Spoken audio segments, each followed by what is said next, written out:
Ukraine और रूस दुनिया भर में अनाज के सबसे बड़े एक्सपोर्टर हैं। कई देशों को भूख मिटाने के लिए अब अनाज खरीदने के लिए नई व्यवस्था करनी पड़ रही है। जाहिर है उन्हें पहले से महंगा अनाज खरीदना पड़ रहा है। दूसरी तरफ जौ की सप्लाई कम होने की वजह से बियर का संकट बन गया है।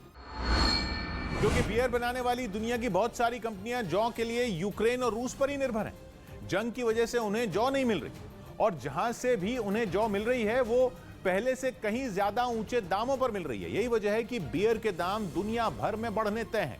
लेकिन बियर के साथ एक दूसरा संकट भी है, वो है बियर की पैकिंग का। बियर के कैन बनाने के लिए एल्यूमिनियम का इस्तेमाल होता है। रूस बहुत बड़ी मात्रा में एल्यूमिनियम का एक्सपोर्ट पूरी दुनिया में करता है। जब से जंग छिड़ी है एल्यूमिनियम की सप्लाई भी ठप पड़ी है, जिसका सीधा मतलब यह है कि बियर बनाने में ही दिक्कत नहीं है बल्कि बियर की पैकिंग भी बड़ी परेशानी है। इसके अलावा पूरी दुनिया में कागज की सप्लाई चेन भी ठप है। पूरी दुनिया का प्रिंटिंग उद्योग रूस और यूक्रेन की जंग के खत्म होने का इंतजार कर रहा है। उधर रूस के राष्ट्रपति व्लादिमीर पुतिन के खौफ के आगे नेटो बेदम नजर आ रहा है। यह दावा किया यूके के जनरल रहे रिचर्ड बैरन्स ने, जिन्होंने पानी पी पी कर नेटो को कोसा। असल में सर रिचर्ड बैरन्स वहां संसद की रक्षा समिति की सुनवाई में पेश हुए थे। इस दौरान उनसे यूक्रेन युद्ध पर कई सवाल पूछे गए, साथ ही उनसे सुझाव भी मांगे गए। पर रिचर्ड बैरन्स ने जो कहा वो नेटो देशों यानी अमेरिका और यूके को भी रास नहीं आएगा। बैरन्स ने साफ किया कि रूस से लड़ाई के लिए नेटो ही तैयार नहीं है और इसके लिए सभी नेटो देशों को शर्मिंदा होना चाहिए। हालांकि नेटो के सभी देशों की ताकत मिला दिया जाए तो वो रूस पर भारी पड़ेंगे, लेकिन यूक्रेन में भारी तबाही के बाद भी नेटो देश एक साथ मिलकर इकट्ठा होकर रूस को सीधी चुनौती नहीं दे रहे, यानी सीधी जंग में नहीं उतर रहे। इसके पीछे वजह यह दी जा रही है कि नेटो के कई देश रूस के लिए अभी भी सॉफ्ट कॉर्नर रखते हैं। इसीलिए पुतिन के मुद्दे पर नेटो दो फाड़ भी हो सकता है। इस बात का डर नेटो को सता रहा है।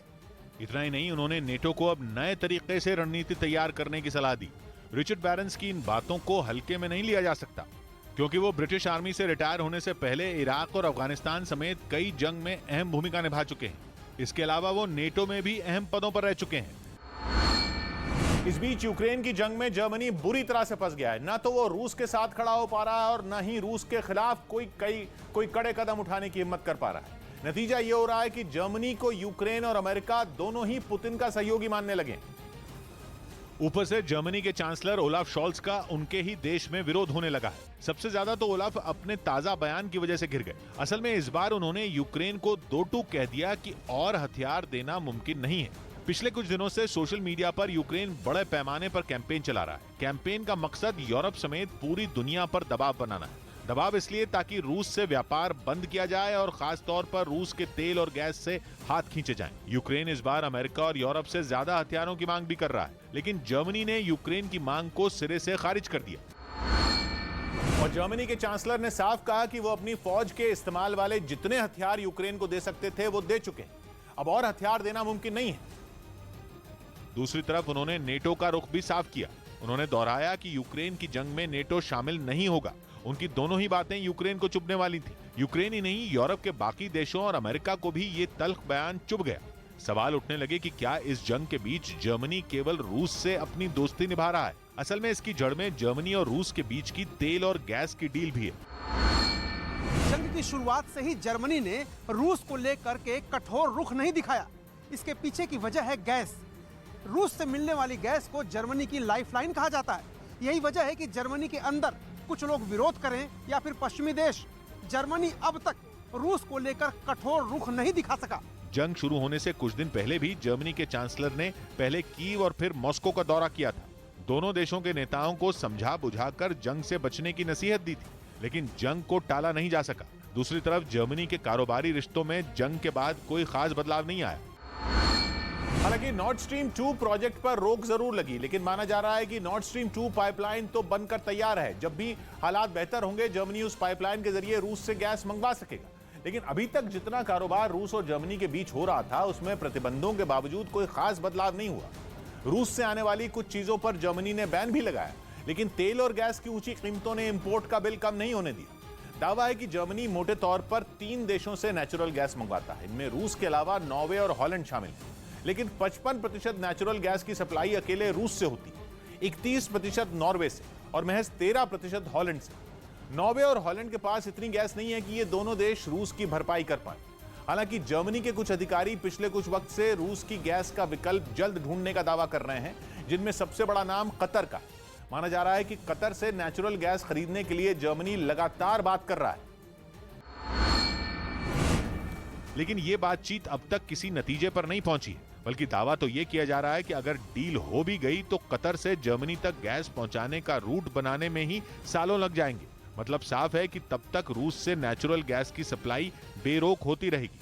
अब तक ये साफ नहीं हो पाया है कि जर्मनी केवल वक्त टाल रहा है या वो वाकई मजबूर है। ये तो पूरी दुनिया समझ रही है कि 55% नेचुरल गैस की भरपाई एक झटके में मुमकिन नहीं है, जो जर्मनी की दुखती रग है। लेकिन यूक्रेन को हथियार देने से इनकार करना शक पैदा करने वाला है। मतलब साफ है कि रूस और यूक्रेन की जंग में जर्मनी के चांसलर मझधार में फंसे हैं। न तो वो रूस के साथ दिखने का रिस्क ले सकते हैं और न ही वो रूस पर एक्शन का जोखिम उठा सकते हैं। उधर यूक्रेन में पुतिन के करीबी और यूक्रेन के अरबपति विक्टर मेदवेचुक की संपत्ति जब्त कर ली गई। उन्हें युद्ध में रूस का समर्थन करने के आरोप में कुछ दिन पहले गिरफ्तार किया गया था।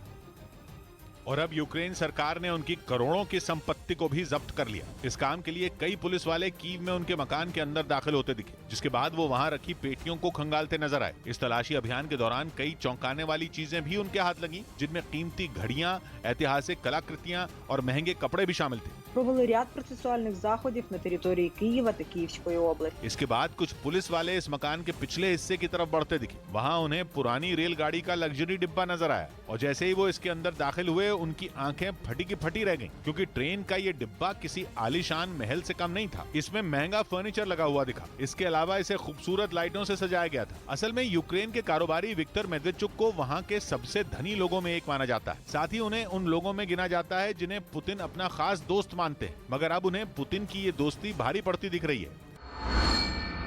उधर यूक्रेन ने रूसी फौज को भारी नुकसान पहुंचाने का दावा किया। सबूत के तौर पर उसकी तरफ से हमले का एक वीडियो भी जारी किया गया, जिसमें एक शहर के बीच टैंक पर बम गिरता दिखाई दिया।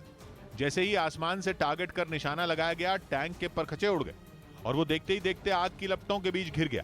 यूक्रेन ने दावा किया कि यह रूस का टैंक था, जिसे उसने अपने ड्रोन हमले में तबाह कर दिया।